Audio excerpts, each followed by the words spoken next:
Hello बच्चों, कैसे हैं आप लोग। बच्चों, आज हम एनसीईआरटी न्यूमेरिकल्स का पार्ट 2 करेंगे, जिसमें हमने कुछ ऐसे क्वेश्चंस को सिलेक्ट किया है जो स्पेशली रॉकेट्स और उनके लॉन्चिंग या किसी भी स्पेसशिप पे डिपेंड करता है या उस पर बेस्ड है। ठीक है बच्चों, तो आज हम, इसलिए मैंने इसका नाम जो दिया है वो नासा और इसरो मैंने जानबूझ कर रखा है, क्योंकि इसमें हम रॉकेट्स या स्पेसशिप्स वगैरह की प्रॉब्लम्स को ज्यादा सॉल्व करेंगे।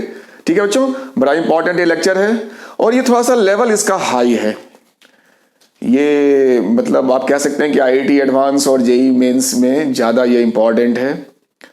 एनीवे, आप देखिए इस लेक्चर को, काफी इंपॉर्टेंट लेक्चर होने जा रहा है ये। स्टार्ट करें बच्चों, रेडी। तो देखो, उससे पहले कि मैं शुरू करूं, मैं एनसीईआरटी का सॉल्व एग्जाम्पल 8.3 मैंने अपनी पिछली वीडियो में से करवाया था, पर वो प्रोसेस जो था प्रॉपर प्रोसेस था, सबसे बढ़िया प्रोसेस था। पर उसकी दिक्कत क्या है, एक छोटी सी दिक्कत जो मैंने फील किया कि वो थोड़ा सा लंबा हो जाता है। अब मैंने वो तरीका आपको बता ही दिया, उस तरीके में आपको एक्चुअली फील आएगी कि ये पूरा प्रॉब्लम क्या है, इसको क्या करना है, कैसे करना है, उसमें आपको पूरा फील मिलेगा। लेकिन थोड़ा सा टाइम बचाने के लिए जो नॉर्मल मेथड्स जो बाकी सब जगह लोग यूज करते हैं, मैं आज सोच रहा हूं कि मैं वो भी आपको बता दूं, ताकि आपको फील तो आ ही गई है वो चीज क्या थी, ये वाला प्रॉब्लम एग्जांपल, प्लस थोड़ा सा फास्ट करने के लिए तो मैं उसको आज दोबारा करवा देता हूं। 8.3 में क्या था, ऐसे बता देता हूं कि एक स्क्वायर है जिसका साइड सारा एल दे रखा था और चारों कॉर्नर्स पे 4 मास इक्वल मासेस रखे हुए थे, याद है ना, एम एम एम और एम। और इस पूरे सिस्टम का यानी ये 4 मास सिस्टम का हमें एनर्जी निकालना था, यानी ग्रेविटेशनल पोटेंशियल एनर्जी कह सकते हैं आप बेसिकली। तो मैंने इसका तरीका आपको वर्क वाला बताया था कि जो टोटल एनर्जी होगी वो वर्क के बराबर होगी W1, यानी पहले का, दूसरे का, तीसरे का और चौथे का, इस टाइप से बताया था। और फिर सबको ऐड करके हमने इसको सॉल्व कर लिया था। ठीक है, ये बहुत बढ़िया प्रोसेस था, इसे पूरी फील थी, पर ये थोड़ा सा लंबा हो जाता है। अब जब आपने इसको सीख लिया है तो मैं आपको थोड़ा सा फास्ट मेथड बताता हूं इस टाइप के प्रॉब्लम्स को सॉल्व करने की। उसमें क्या करना होता है बच्चों कि आपको पेयर्स इसमें बनाने पड़ते हैं कि कितने पेयर्स पॉसिबल हैं इसमें।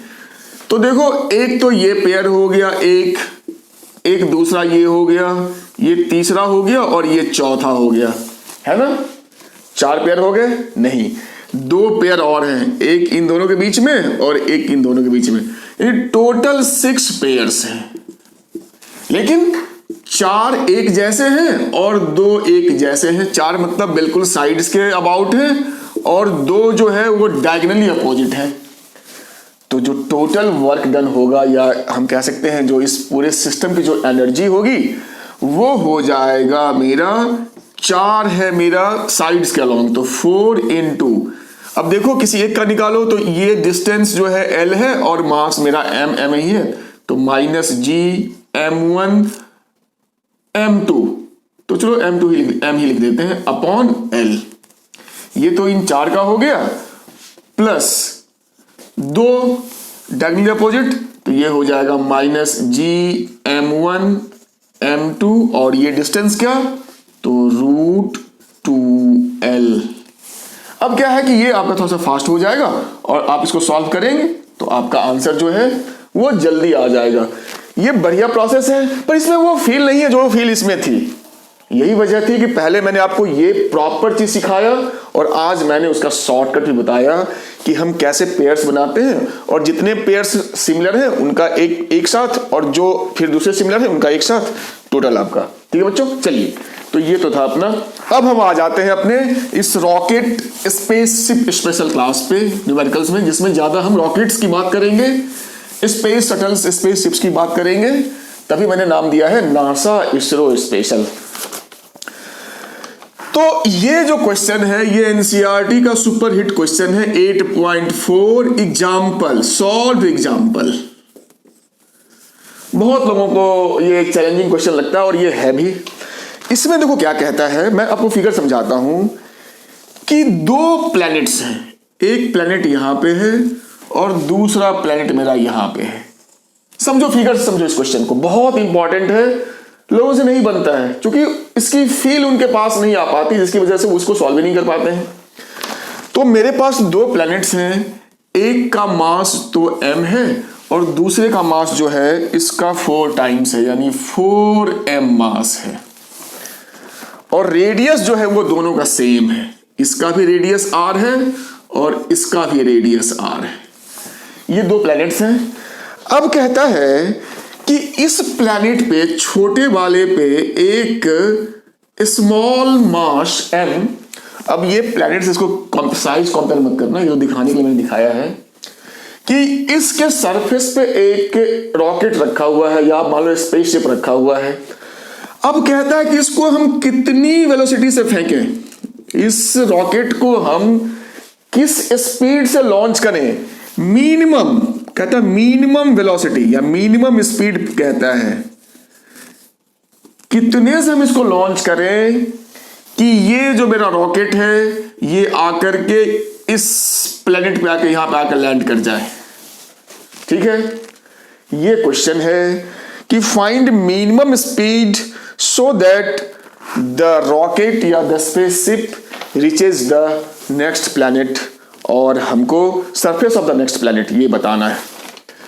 अब देखो, इसमें सबसे पहले कि आपको ये समझना पड़ेगा कि इस टाइप का जो मिशन होता है, जिसमें हम कि इंटर प्लैनेटरी हम मिशन कह सकते हैं कि one planet from earth to Mars या अर्थ टू जुपिटर, या इस टाइप के जो भी मिशन होते हैं, या अर्थ टू मून भी कह लो, उसमें हम कैसे लॉन्चिंग करते हैं, हमारा उसमें टेक्निक क्या होता है, हमारा प्रोसेस क्या होता है। जब तक आप वो नहीं समझेंगे ये प्रॉब्लम आपसे नहीं बनेगा। ठीक है, तो ये काफी हाई लेवल का प्रॉब्लम है, IIT एडवांस लेवल कह सकते हैं आप इसका। तो इसको कैसे करेंगे, तो देखो हम क्या सोचते हैं नॉर्मली कि इसको हम इतनी जोर से फेंके कि बस ये यहां तक पहुंच जाए, तो हमारा वो स्पेसशिप वहां तक हम उसको फेंक सकते हैं, वहां पहुंचा सकते हैं।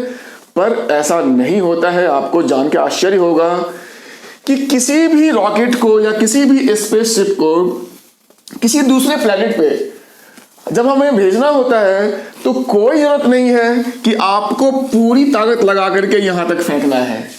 आपको करना क्या होता है कि इन दोनों प्लैनेट्स के बीच का कहीं भी, वो डिस्टेंस कहीं भी हो सकता है, वो इस लाइन पे वो पॉइंट कहीं भी हो सकता है। मैंने मान लिया यहां पे मैंने एक पॉइंट ले लिया N, इसको बोलते हैं बच्चों न्यूट्रल पॉइंट। इसको क्या बोलते हैं, न्यूट्रल पॉइंट। वो सर ये कौन सा पॉइंट है, कहा देखो न्यूट्रल पॉइंट वो पॉइंट है जहां पे इस कोई भी ऑब्जेक्ट जब यहां पहुंचेगा तो उस पे जो ग्रेविटेशनल फोर्स होगा इस प्लैनेट का और इस प्लैनेट का वो इक्वल और ऑपोजिट होगा, जिससे इस पे नेट फोर्स क्या हो जाएगा, उस समय 0 हो जाएगा। इस पॉइंट को बोलते हैं न्यूट्रल पॉइंट। इसका क्या सिग्निफिकेंस है, इसका क्या इंपॉर्टेंस है, आप ये समझिए कि इस पॉइंट से अगर कोई ऑब्जेक्ट इधर है तो उसको ये प्लैनेट अपनी तरफ खींच लेगा। अगर हमने उसी ऑब्जेक्ट को इस पॉइंट से राइट को थोड़ा सा शिफ्ट कर दिया तो उसके बाद ये प्लैनेट उसको अपनी तरफ खींच लेगा।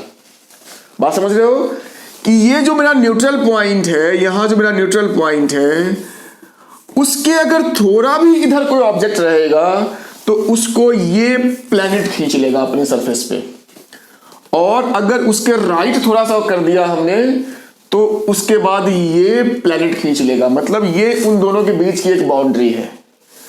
अब इस टाइप के मिशन में करना क्या होता है कि अगर हमें इस स्पेसशिप को, इस रॉकेट को इस पे भेजना है तो हमें बस इतना करना होता है कि हम इस रॉकेट या इस ऑब्जेक्ट या इस स्पेसशिप को इस न्यूट्रल पॉइंट से जस्ट आगे थोड़ा सा टपा दें, जस्ट थोड़ा सा आगे कर दें। इतना इसमें हम एनर्जी से फेंकें कि ये इस न्यूट्रल पॉइंट को जस्ट क्रॉस कर जाए। उसके बाद बाकी सारा काम इस प्लेनेट का ग्रेविटेशन करेगा, वो उसको अपनी तरफ खींच लेगा, अपने सरफेस पे उसको बुला लेगा। यही था रॉकेट लॉन्चिंग का या इस टाइप के मिशन का असल थीम, जो आपको समझना पड़ेगा, तभी ऐसे प्रॉब्लम्स बनेंगे। अब क्लियर हो गया कि कैसे हम किस टाइप के मिशन को करते हैं, कैसे हम किसी भी मिशन में इस टाइप में किसी प्रोब को या किसी शिप को हम दूसरे प्लेनेट पे भेजते हैं। तो अब सारा फोकस हमारा हो गया इस न्यूट्रल पॉइंट का। क्या करें, तो मैंने यहां बताया था कि इस पे फोर्स जो है इक्वल और ऑपोजिट हो जाता है, तो कोई नहीं करेंगे, हम इस स्पेसशिप को यहां पे डाल देंगे और उस पे फोर्स निकालेंगे इसकी वजह से दोनों को इक्वेट कर देंगे, तभी तो जीरो होगा। तो अब देखिए प्रोसेस करते हैं इसका। न्यूट्रल पॉइंट इसमें समझना सबसे इंपॉर्टेंट था, उसके बाद तो ये प्रॉब्लम थोड़ा सा आसान हो जाएगा। तो हमने कहा इसका फोर्स ऐसा लिख लो, F1 इक्वल्स टू F2 लिख लो, इसको 1 मान लो, इसको 2 मान लो, ठीक है। तो ये मेरा होता है GM इसका M अपॉन, अब इस डिस्टेंस को आप सेंटर से डिस्टेंस आप ले लो, ये डिस्टेंस मेरा R है, कितना मैंने ले लिया R डिस्टेंस पे, GMM over R square equals to इसका फोर्स, तो G इसका M, तो इसका M तो 4 है, तो यहां पे 4 लिख लो, 4GM M बाय इसका R भी सेम है, नहीं ये डिस्टेंस होगा ना, तो यहां से डिस्टेंस में दे रखा है, ये पूरा जो डिस्टेंस है वो 6R है, यहां से लेकर के यहां तक का जो डिस्टेंस है वो 6R है। तो इसको हम ले सकते हैं, ये जो डिस्टेंस होगा वो 6R माइनस R का होल स्क्वायर। तो अब देखो GMM कट हो गया, R स्क्वायर को इधर ले जाओ, इसको इधर ले जाओ, तो ये मेरा हो गया 6R minus R equals to इसका स्क्वायर है ना, इसका square equals to 4R square. तो ऐसा करते हैं कि इस 4 को लिख सकते हैं 2, इसका होल स्क्वायर कर देते हैं, ठीक है। अब इसका दोनों का स्क्वायर को हटा सकते हैं, दोनों साइड स्क्वायर तो हटा दिया हमने, तो मेरा इससे R आ जाएगा, देखो ये R जाएगा इधर तो 3R हो जाएगा, और इधर कैपिटल 6R इंटू 6 है, कैपिटल 6R है, तो ये मेरा हो गया 6/3R। तो this will give you small r equals to 2R, small r equals to 2R। मतलब ये जो डिस्टेंस है मेरा वो किसी भी एक, दोनों का रेडियस सेम ही है, रेडियस का ट्वाइस हो गया। तो ये मेरा न्यूट्रल पॉइंट आ गया कि न्यूट्रल पॉइंट जो होगा वो 2R डिस्टेंस पे होगा इस प्लेनेट से, ठीक है। तो ये बहुत इंपॉर्टेंट हमने कर लिया। कहो सर अब क्या, कहा ये तो अपना पहला कंसेप्ट था न्यूट्रल पॉइंट का, अब कहा अब क्या करेंगे, बाकी अगला काम क्या करेंगे। तो अगला काम क्या करना है कि पहले हम अब क्या करेंगे कि एनर्जी कंजर्वेशन लेंगे। पहले तो यहां पे एनर्जी कंजर्व करवाएंगे, काइनेटिक प्लस पोटेंशियल, और फिर यहां का करेंगे, दोनों को इक्वेट कर देंगे, तो हमारा जो है वेलोसिटी जो ये मांग रहा है मिनिमम वो आ जाएगा। क्यों करेंगे मैं बताता हूं। यहां पे देखो kinetic energy initial plus potential energy initial equals to kinetic energy at neutral point, potential energy at neutral point, आप कुछ भी बोल सकते हो। ये मतलब हमने यहां और यहां की एनर्जी को इक्वेट कर दिया, कर ही सकते हैं, एनर्जी कंजर्वेशन तो लगा ही सकते हैं। अब देखो काइनेटिक क्या हो जाएगा मेरा, हाफ mv स्क्वायर, यानी जो भी हमें चाहिए मिनिमम मैंने वो लिख लिया। पोटेंशियल तो आपको अब तो रट गया होगा, माइनस इसका पोटेंशियल, देखो यहां पे ध्यान क्या देना, पहले तो इसका पोटेंशियल माइनस g, इसका मास यानी 1m, रॉकेट का मास m अपॉन इसका रेडियस r। अब इस प्लैनेट का भी तो इस पे पोटेंशियल एनर्जी, आखिर इसकी वजह से भी तो यहां एनर्जी होगी। लोग गलती क्या करते हैं कि जब यहां की एनर्जी लेते हैं तो केवल इसी प्लैनेट को देखते हैं, नहीं, इस पे इस प्लैनेट का तो है ही, इस प्लैनेट की वजह से भी यहां पे पोटेंशियल एनर्जी होगी, क्योंकि ये भी तो 3 मास सिस्टम है, तो यानी उसका भी माइनस जी, उसका m, तो उसका m तो 4m लिखा, बाकी स्मॉल m, और ये डिस्टेंस, तो ये डिस्टेंस तो मेरा हो गया यहां तक का डिस्टेंस, तो ये यहां तक 6R है और इससे माइनस R यानी 5R। ये मेरा हो गया काइनेटिक और पोटेंशियल जिस समय वो प्लैनेट पर लॉन्चिंग के टाइम का, इक्वल्स टू फाइनल यानी न्यूट्रल पॉइंट का। तो काइनेटिक को तो हम कहेंगे भैया जीरो, हमने चूंकि हम मिनिमम वेलोसिटी की बात कर रहे हैं तो हम यहां ये मानेंगे कि यहां बस पहुंच गया, वो जस्ट पहुंच गया, तो हमने यहां का भी जीरो ले लिया। जस्ट पहुंचे, मिनिमम की जब बात होती है तो जस्ट पहुंचाना होता है, बस वहां तक पहुंचते पहुंचते पहुंचते इसकी कहानी खत्म, मतलब इसकी वेलोसिटी जीरो। उसके बाद फिर जब ये खींचेगा तब तो ये फिर आगे, फिर अब धीरे धीरे इसकी स्पीड जीरो से फिर बढ़ते बढ़ते बढ़ते मैक्सिमम जो भी होना होगा होगी। यहां पर पहुंचते पहुंचते इसकी स्पीड जीरो हो जाएगी, ये भी ध्यान में रखना है। ये छोटी छोटी चीजें हैं, तभी आप रॉकेट लॉन्चिंग को समझ पाएंगे। तो हमने इसको यहां पे जीरो कर दिया, यानी काइनेटिक जीरो हो गया। अब पोटेंशियल, तो पोटेंशियल फिर यहां पे जब ये मेरा ऑब्जेक्ट यहां से चल करके यहां पहुंच गया तो अभी भी इसकी वजह से भी पोटेंशियल होगा और इसकी वजह से भी होगा, तो दोनों को लिखेंगे। तो वो पोटेंशियल मेरा चूंकि माइनस में होता, लिखेंगे minus G M M by, अब इससे कितना डिस्टेंस पे है, तो स्मॉल आर डिस्टेंस पे है। और फिर इसका माइनस जी, इसका तो मास 4 है तो 4m, रॉकेट का तो m ही है, अपॉन यहां से डिस्टेंस, तो यहां से distance 6r minus r, 6r minus r। बस यही था। अब इसको अगर हम सॉल्व करेंगे तो जब हम सॉल्व करेंगे तो सॉल्व करने पे देखो मेन चीज यही था। इसके बाद बस सॉल्व करना है। हम जहां पे स्मॉल r है उसको 2r से रिप्लेस कर देंगे तो मेरे ख्याल से बात बन जाएगी। तो आप जब सॉल्व करेंगे तो आपका आंसर जो है वेलोसिटी का, वो मैं आंसर को लिखा देता हूं, वो सीधा आपका 3/5 gm by r under root, आपका यही आंसर आ जाएगा। मैंने जानबूझ के सॉल्यूशन छोड़ दिया, कितना तो आप कर लो, है ना, थोड़ा टाइम भी बचेगा, वीडियो लंबी हो जाएगी नहीं तो। मेन समझना था कि ये पूरा प्रोसेस क्या है।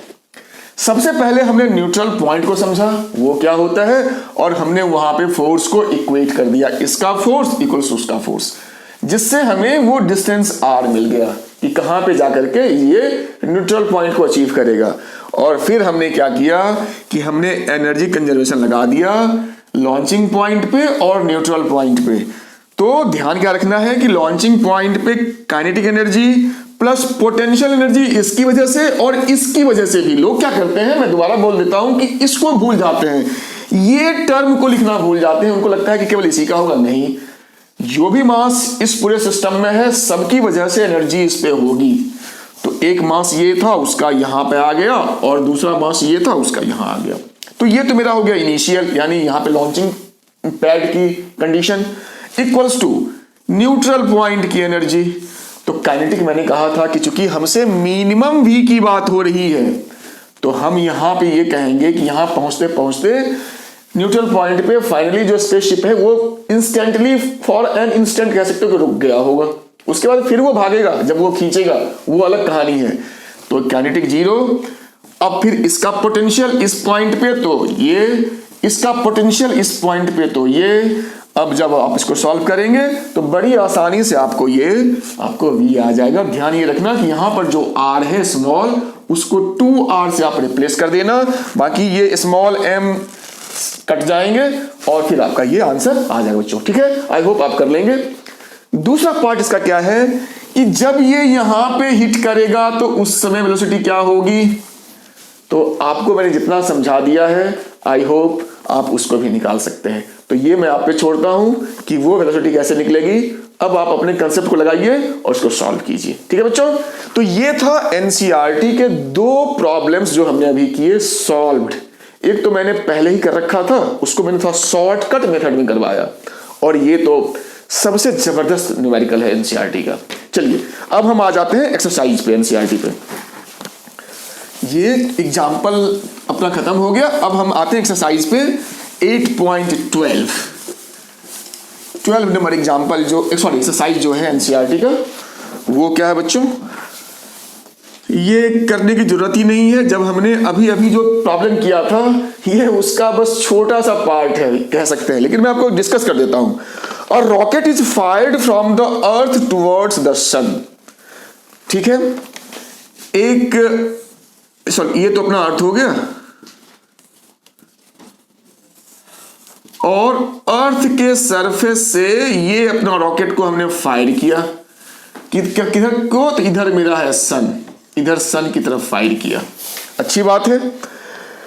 At what distance from the earth centre the gravitational force on rocket equals 0। अब कहता है कि अर्थ के सेंटर से यानी यहां से कितने डिस्टेंस, मान लो 8 डिस्टेंस पे, यहां पे कह रहा है वो डिस्टेंस बताइए सन और अर्थ के बीच में कहीं भी जहां पे इस पे फोर्स 0 हो जाए, फोर्स इक्वल्स टू 0। अगेन ये न्यूट्रल पॉइंट की बात कर रहा है कि नहीं कर रहा है बच्चों, कर रहा है ना, ये न्यूट्रल पॉइंट की बात कर रहा है। तो इसको तो हमने अभी डिस्कस किया था। तो क्या करना है, जब ये रॉकेट यहां पहुंचेगा न्यूट्रल पॉइंट पे, तो इस पे एक फोर्स इधर होगा इसकी वजह से, एक फोर्स इधर होगा सन की वजह से, दोनों को इक्वेट कर देंगे and you will get the neutral point, यानी ये डिस्टेंस आपको r मिल जाएगा। हमने अभी अभी किया है पिछले वाले प्रॉब्लम में। इसका फोर्स इस मास पे, इस सन का फोर्स, सन का भी कुछ मास होगा गिवन होगा, इस पे दोनों को इक्वेट कर देंगे, you will get the R. और मैं खाली वैल्यू लिख देता हूं 2.6 इंटू 10 का पावर 8 मीटर्स आपको आंसर आ जाएगा बड़ी आसानी से। ये उसी प्रॉब्लम का छोटा सा पार्ट था। चलिए 8.12 आपको समझ में आ ही गया। अब है अपना 8.17, बढ़िया क्वेश्चन है। और rocket is fired vertically with 5 kilometre पर सेकेंड। फिर वही कहानी, अर्थ है, यहां पे एक रॉकेट रखा हुआ है लॉन्च पैड पे मान लो, और इसको हमने लॉन्च कर दिया कितने से, तो 5 किलोमीटर पर सेकेंड से, ध्यान रखना। और एक चीज मैं वैसे डिस्कस कर देता हूं कि ये एस्केप स्पीड से कम है। जो एस्केप स्पीड होता है अर्थ के लिए वो 11.2 किलोमीटर पर सेकेंड होता है। तो आप इतना गेस कर सकते हैं कि चूंकि ये काफी कम है 11 से, तो ये रॉकेट को वापस अर्थ पे आना ही पड़ेगा, ये अर्थ से बाहर नहीं जा सकता है। या तो ये अर्थ का चक्कर काटता रहेगा, नहीं तो अर्थ के सरफेस पे आके दोबारा गिरेगा, यही बात हो सकती है, भाग नहीं सकता है ये अर्थ से। खैर, तो इसकी स्पीड जो है वो 5 किलोमीटर पर सेकेंड दे रखा है। कहता है कि how far will it go before returns to the earth surface. कहा कि इसको फेंकेंगे तो ये चलो ऐसे चलते चलते चलते कहीं तक गया, कहीं तक पहुंचेगा, सपोज यहां तक पहुंच गया, और इसके बाद फिर ये नीचे वापस आएगा, तो जहां तक गया वहां तक का ये डिस्टेंस पूछ रहा है h from centre of the earth पूछ रहा है ना, अर्थ के सेंटर से, यानी h प्लस r पूछ रहा है, सेंटर ऑफ द अर्थ, यानी यहां ये r रेडियस में लिखना पड़ेगा ना, ये तो h हाइट हो गई और प्लस अर्थ का रेडियस, सेंटर से चूंकि पूछ रहा है तो h प्लस r निकालना है। तो इसको कैसे करेंगे, है ना। तो देखो ये भी बहुत मुश्किल नहीं है, इसको भी हम एनर्जी कंजर्वेशन से ही करेंगे। एनर्जी कंजर्वेशन को सर क्या करेंगे, तो इनिशियल एनर्जी और फाइनल एनर्जी दोनों को इक्वेट करके हम अपना ये काम निकाल सकते हैं। तो जो इनिशियल एनर्जी E1 होगी वो क्या होगी बच्चों, तो एक तो हो जाएगा काइनेटिक एनर्जी ½ mv², जिससे इसको फेंका है, प्लस तो लिखना तो माइनस पड़ेगा क्योंकि ये माइनस में होता है gm अर्थ का मास और रॉकेट का मास, gmm/r, ये मेरा इनिशियल एनर्जी हो गया। और ये यहां तक पहुंचा, तो इसका मतलब है कि यहां पे जाके भी फाइनल एनर्जी को इसको इक्वेट करना पड़ेगा। तो पहले मैं लिखता हूं फाइनल एनर्जी इक्वल्स टू, यहां पे तो v तो 0 हो गया, मैं कह रहा हूं कि यहां आके ये रुक गया, वापस आएगा यानी इसे रुक गया होगा थोड़ी देर के लिए, यानी फाइनल स्पीड 0, तो काइनेटिक तो 0 हो गया और ये हो गया potential GMM by R plus H, जो टोटल हाइट है सेंटर से, ठीक है। इन दोनों को इक्वेट कर देंगे, इन दोनों को इक्वेट कर देंगे। चूंकि एनर्जी कंजर्वेशन है तो लिख देंगे E1 इक्वल्स टू E2, और जब इसको हम सॉल्व करेंगे बच्चों तो मेरा जो वेलोसिटी है v, वो कितना दे रखा है, जो वेलोसिटी है नहीं, ये सॉरी, ये अपना ये हाइट पूछ रहा है कि कितने हाइट तक जाएगा, ठीक है। तो जिस हाइट तक जाएगा इसको जब सॉल्व करेंगे तो इसमें h है ना, देखो हमें g पता है, m पता है, m पता है, r पता है, v भी पता है, ठीक है। तो h ही तो निकलेगा, v तो गिवन ही है, h मांग रहा है। तो h जो है अपना h जो है वो 8 इंटू 10 का पावर 6 मीटर्स आपका आंसर आ जाएगा। मैं सॉल्व करने पे इन चीजों को जोर नहीं दे रहा हूं, इसलिए नहीं दे रहा हूं बच्चों कि मेरा काम है कंसेप्ट समझाना। अभी स्पेशली इसमें कंसेप्ट इंपॉर्टेंट है, सॉल्व तो आप कर ही लोगे। लिखना क्या है, कंसेप्ट क्या लगाना है, एनर्जी लगाना है कि कौन सा लगाना है फॉर्मूला, वही तो मेन चीज है, वही तो हमें समझ में नहीं आता है। एक बार जब आपने इक्वेशन लिख लिया, अब तो खाली इसकी वैल्यू पुट करो और आपका आंसर आपके हाथ में है ना। तो चलिए, तो ये अपना 8.17 भी अपना, ये 8.17 NCERT ये भी अपना हो गया। अब NCERT का ही दूसरा बहुत बढ़िया क्वेश्चन है, सारे क्वेश्चन स्पेस पे बेस्ड हैं। तो जिन बच्चों को स्पेस में, रॉकेट साइंस में इंटरेस्ट है, या जिनको फ्यूचर में कभी इस फील्ड में जाना है, उनके लिए तो बहुत इंटरेस्टिंग होने वाला है ये। अब है मेरा, मैंने जो नेक्स्ट क्वेश्चन चूज किया है 8.20। मैंने सारे क्वेश्चंस नहीं लिए, जरूरत ही नहीं सबको करने की।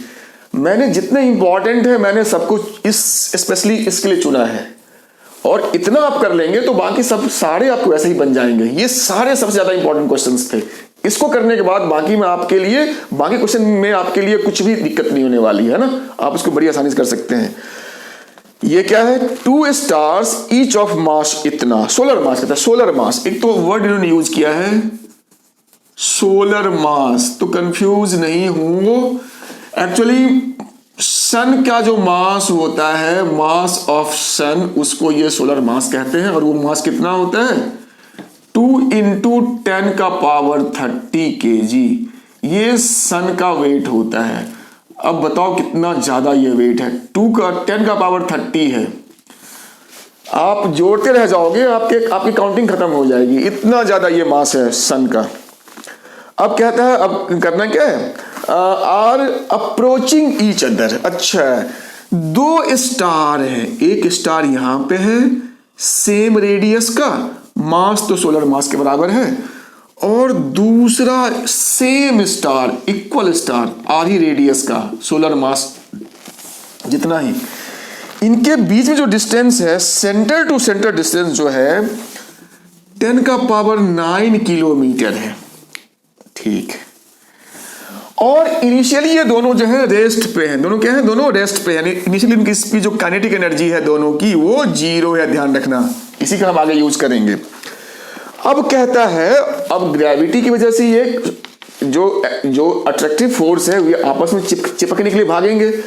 तो ये दोनों अब भागना शुरू करते हैं, और कहीं पे आकर के बीच में यहां पे मान लो इनकी टक्कर होती है, यहां पे ये इनका कोलिजन होता है।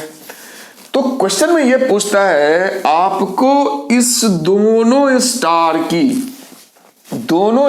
की वो फाइनल स्पीड बतानी है, कितना होगा just before the collision.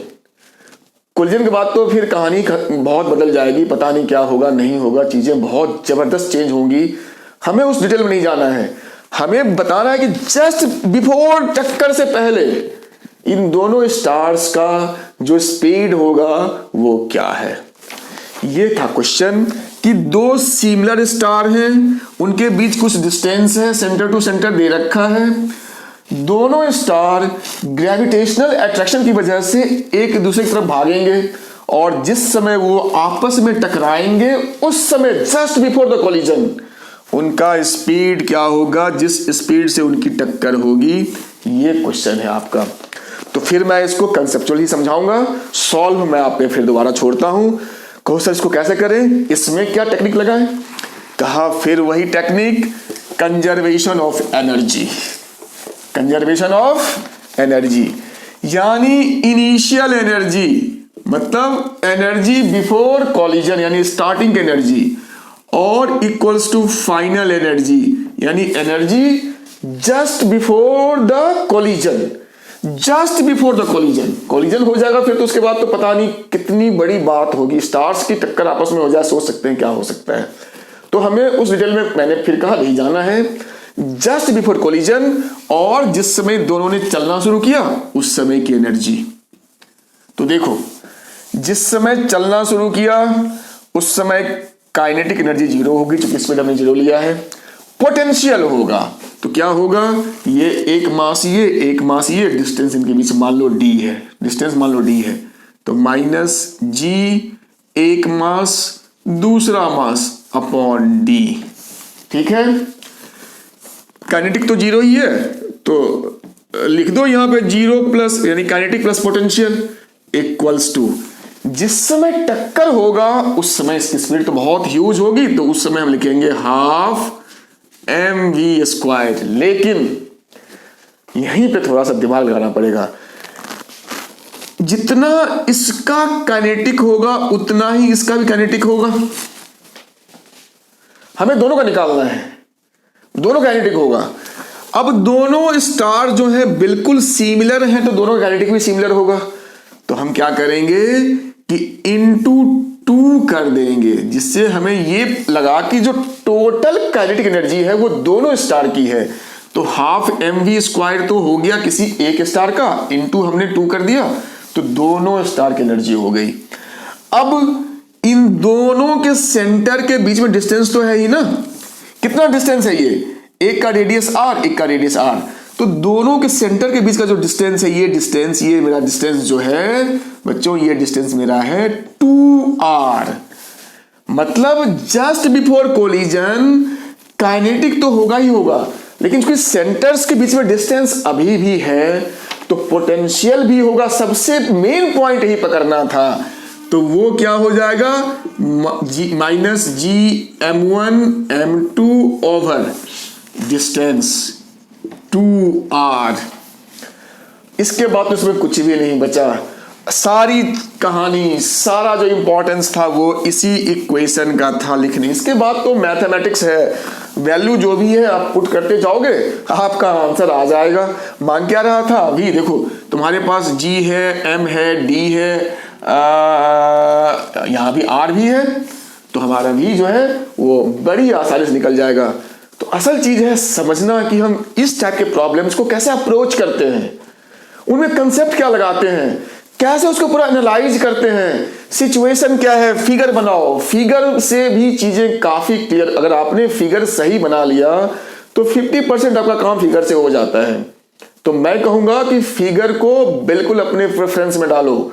Figure बना करके अगर प्रॉब्लम्स करते हो तो आपको बहुत जबरदस्त क्लैरिटी आएगी उस पर्टिकुलर प्रॉब्लम में, उस कंसेप्ट में।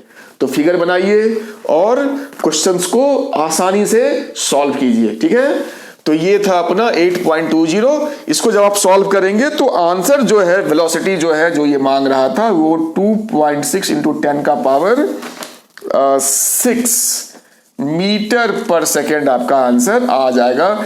ये तो साधारण चीज है निकालना, असल चीज था कि सर इसमें लिखेंगे क्या, करेंगे क्या, कैसे करेंगे, तो वो मैंने आपको बता दिया। बाकी आप सॉल्व करते रहिए इसको। और लास्ट जो है वो मैं जो लिया हूं क्वेश्चन, वो एडिशनल एक्सरसाइज जो होता है एनसीईआरटी में इसी चैप्टर का, उससे मैंने एक क्वेश्चन लिया है एडिशनल का। बड़ा ही अच्छा क्वेश्चन है, 8.24 एडिशनल एक्सरसाइज का है।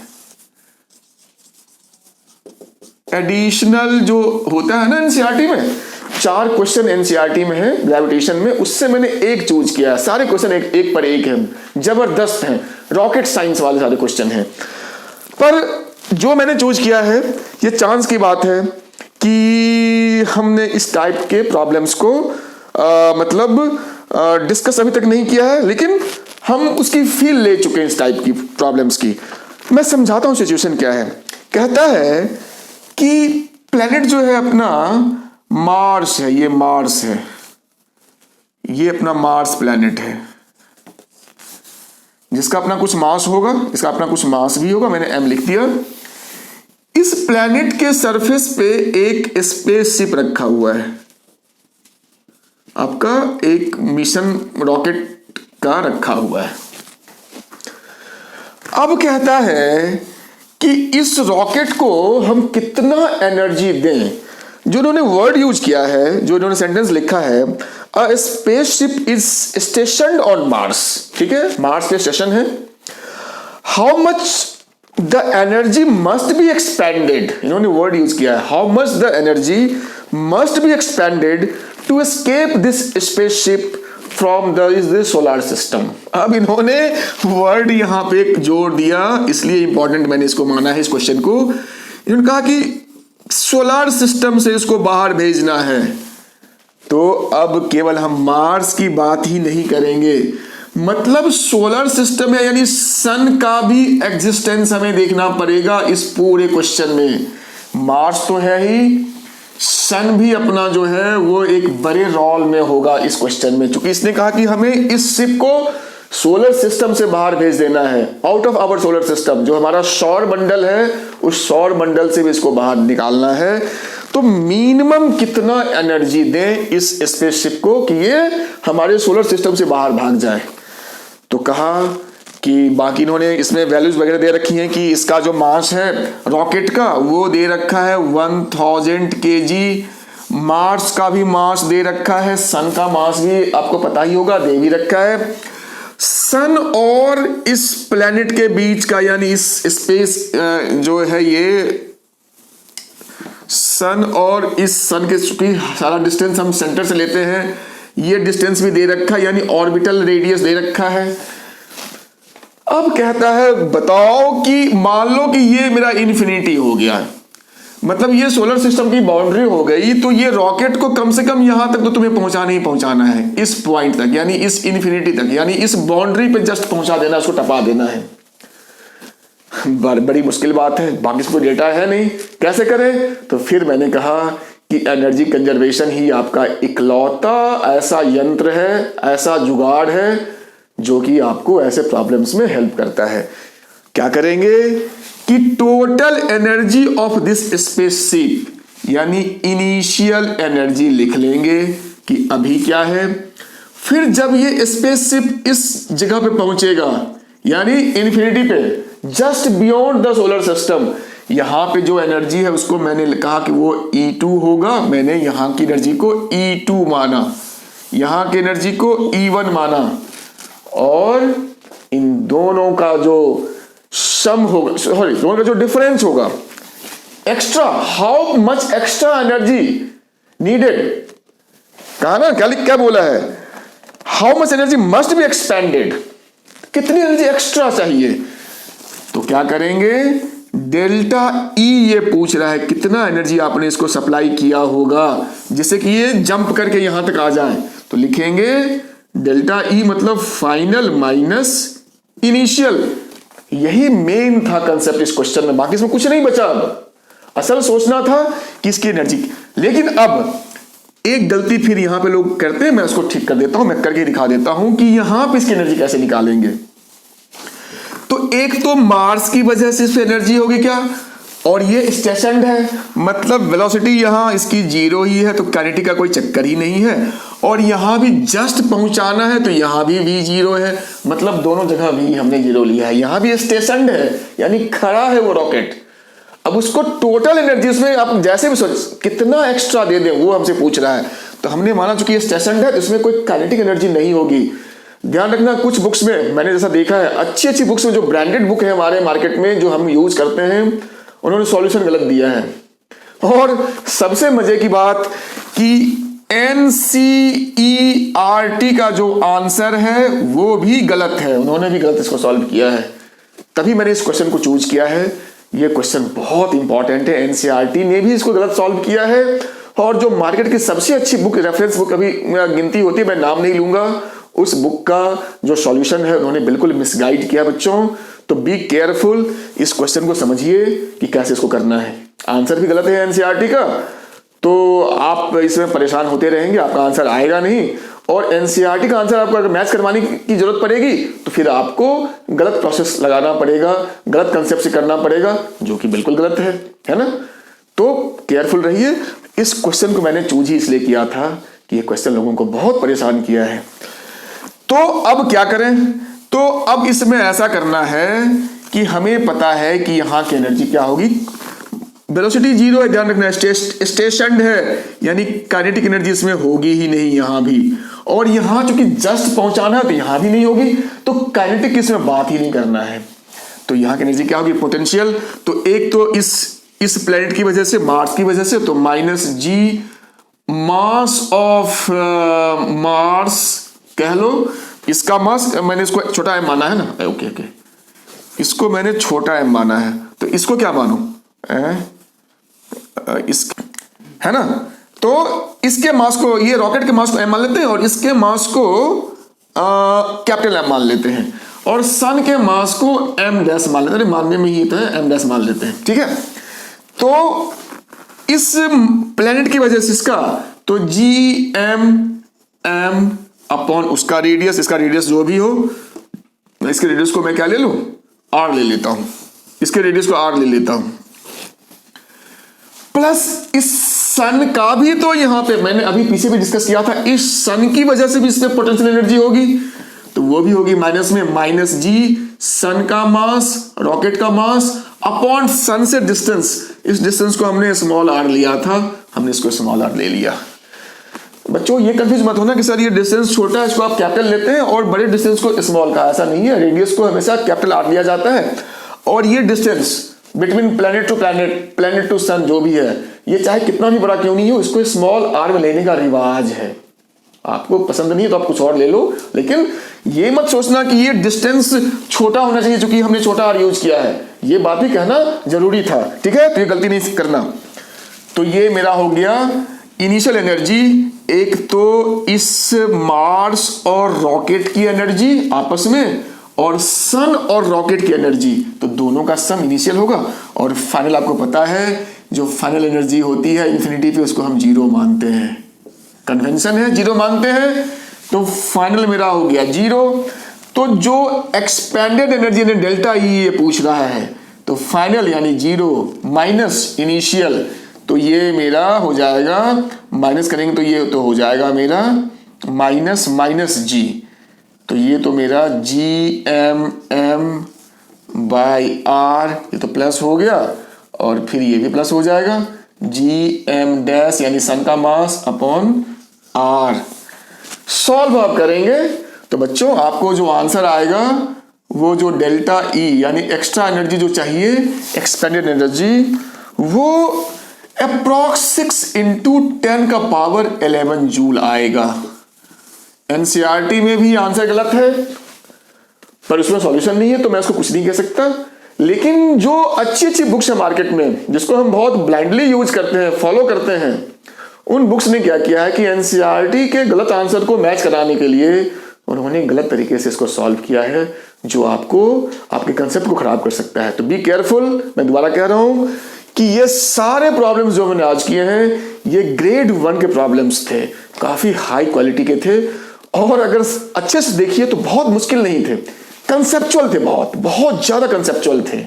ठीक है बच्चों, तो ऐसे प्रॉब्लम्स को कीजिए और अपने जो आपकी प्रिपरेशन है उसको आप एंजॉय कीजिए बच्चों। ठीक है, ओके।